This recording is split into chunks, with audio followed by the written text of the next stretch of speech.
Hey everyone, welcome back to my channel. Today, we're tackling a super frustrating issue that's been bugging a lot of Xbox users. Your controller is blinking but just won't turn on. Don't worry, I've got you covered with a step-by-step guide that's easy to follow and should get you back in the game in no time. This is especially relevant for 2025 models, but these tips work for most recent Xbox controllers. Let's dive right in. First off, the blinking light usually means your controller is trying to connect but something's holding it back. Start with the basics. Check your batteries. If you're using AA batteries, make sure they're fresh and properly inserted. For rechargeable ones, plug in the controller and let it charge for at least 30 minutes. Sometimes, a simple power drain is the culprit. Next, try resyncing your controller. Press and hold the sync button on your Xbox console until the light flashes, then do the same on your controller. This re-establishes the connection and often fixes the problem. If that doesn't work, restart your Xbox. Turn it off, unplug it for a minute, and then plug it back in and power it up.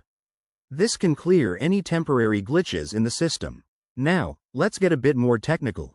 Head to your Xbox settings and check for any available updates for your controller. Microsoft releases firmware updates regularly, and an outdated one might be causing the issue. Go to Devices and Connections, select your controller, and look for updates. Install any that are pending.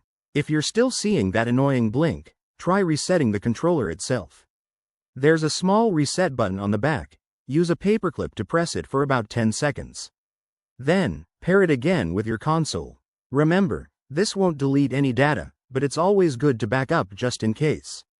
Lastly, if none of these steps work, there might be a hardware problem. Check for any physical damage, like worn-out buttons or a faulty USB cable. If it's under warranty, contact Xbox support for a replacement. There you have it. Simple fixes to get your controller up and running. I hope this helped you save some time and frustration. If you found this video useful, give it a thumbs up, subscribe for more gaming tips, and let me know in the comments if you have any other Xbox troubles. Thanks for watching, and game on.